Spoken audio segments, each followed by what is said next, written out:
चलिए आज हम समय में थोड़ा पीछे चलते हैं, लगभग 2500 साल पहले। उस दौर के भारत में जब एक बड़ी आध्यात्मिक क्रांति हो रही थी।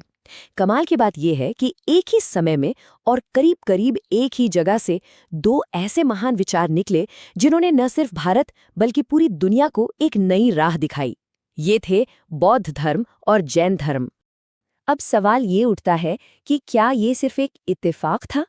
आखिर ऐसी क्या वजह थी कि गंगा के मैदानों में एक ही सदी के अंदर दो दो राजकुमारों ने अपने आलीशान महल और राजपाट छोड़ दिए और ज्ञान की तलाश में निकल पड़े?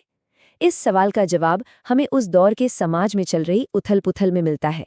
दरअसल 6ठी शताब्दी ईसा पूर्व का भारत एक तरह के दो राहे पर खड़ा था। जो पुरानी मान्यताएं और परंपराएं थीं, उन पर अब सवाल उठने लगे थे। हवा में एक बेचैनी सी थी, एक खोज थी, कुछ नए की, कुछ सरल की और कुछ ऐसा जो जिंदगी को ज्यादा गहरे मायने दे सके। देखिए, उस समय तक वैदिक धर्म के जो यज्ञ और अनुष्ठान थे वो बहुत ही ज्यादा जटिल और खर्चीले हो चुके थे। आम आदमी की पहुंच से तो वो लगभग बाहर ही थे। समाज वर्ण व्यवस्था की कठोर जंजीरों में जकड़ा हुआ था, जहां किसी का भी रुतबा उसके जन्म से तय होता था, कर्म से नहीं। ऐसे में जो व्यापारी वर्ग यानी वैश्य और शासक वर्ग यानी क्षत्रिय थे, उनके पास धन और शक्ति तो थी, लेकिन धार्मिक मामलों में उन्हें वो सम्मान नहीं मिल पा रहा था। तो जाहिर है वो एक ऐसे नए रास्ते की तलाश में थे जो सबको बराबरी का दर्जा दे। और इसी सामाजिक बेचैनी और आध्यात्मिक खोज के बीच से दो महापुरुषों का उदय हुआ। दोनों ही राजकुमार थे, दोनों ने ही ऐशो आराम की जिंदगी को ठोकर मारी और दोनों ही इंसान के दुखों का हल ढूंढने के लिए निकल पड़े।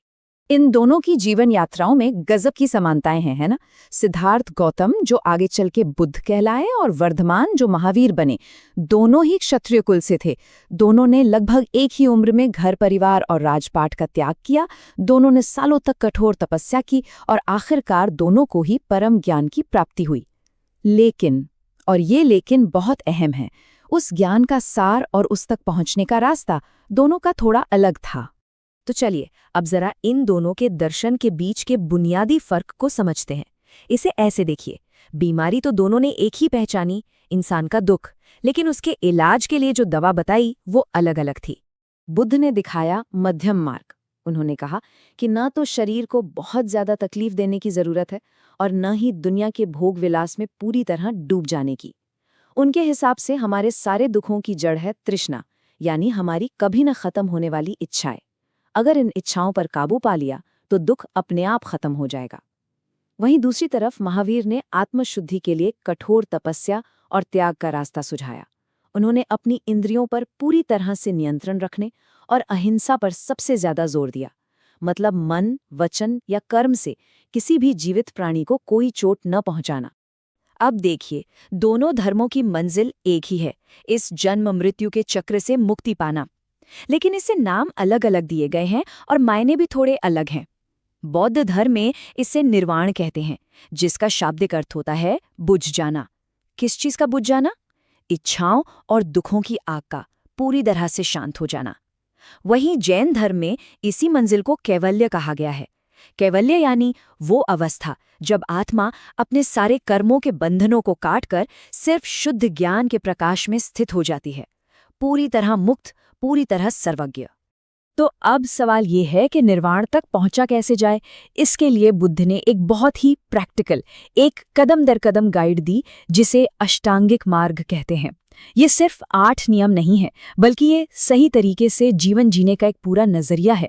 इसकी शुरुआत होती है प्रज्ञा यानी सही समझ और सही इरादे से। फिर आता है शील यानी सही बोल, सही कर्म और सही रोजी रोटी। और अंत में आता है समाधि यानी मन को साधने का अभ्यास, ताकि हमारा मन शांत और एकाग्र हो सके। देखिए, समय के साथ हर चीज बदलती है और कोई भी विचार या धर्म हमेशा एक जैसा नहीं रहता। वक्त, हालात और लोगों की अलग अलग व्याख्याओं के साथ उसमें नए नए पहलू जुड़ते हैं, बदलाव आते हैं। बौद्ध और जैन धर्म के साथ भी बिल्कुल ऐसा ही हुआ और आगे चलकर दोनों ही धाराओं में बड़े विभाजन हुए। बुद्ध के महापरिनिर्वाण के कुछ 100 सालों बाद बौद्ध धर्म 2 बड़ी शाखाओं में बट गया, हीनयान और महायान। हीनयान का आदर्श था अरहत बनना, यानी एक ऐसा व्यक्ति जो अपनी साधना से सिर्फ अपनी मुक्ति चाहता है।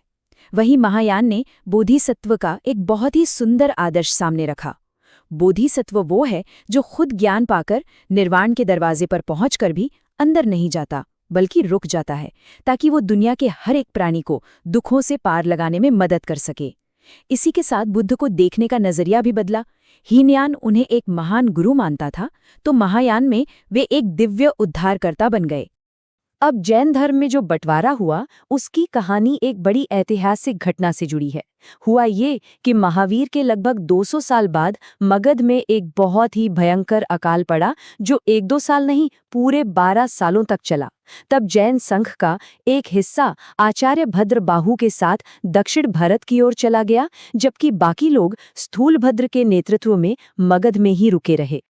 अब सोचिए, जब 12 साल बाद अकाल खत्म हुआ और भद्रबाहु अपने अनुयायियों के साथ मगध वापस लौटे, तो उन्होंने देखा कि यहाँ रुके हुए जैन मुनियों के नियमों में कुछ ढील आ गई है और उन्होंने सफ़ेद वस्त्र पहनना शुरू कर दिया है। भद्रबाहु और उनके साथियों के लिए ये महावीर की मूल शिक्षाओं से एक भटकाव था, जो पूर्ण त्याग पर जोर देती थी। बस यहीं से जैन धर्म 2 धाराओं में बंट गया, दिगंबर यानी दिशाएं ही जिनका वस्त्र हैं, और श्वेतांबर यानी सफेद वस्त्र धारण करने वाले। इन आंतरिक मतभेदों और विभाजनों के बावजूद एक बात तो तय है, इन दोनों धर्मों ने भारत की संस्कृति, कला और दर्शन पर इतनी गहरी और स्थायी छाप छोड़ी है, जो आज भी हर जगह दिखाई देती है। चलिए इनकी कुछ महान देनों पर एक नज़र डालते हैं।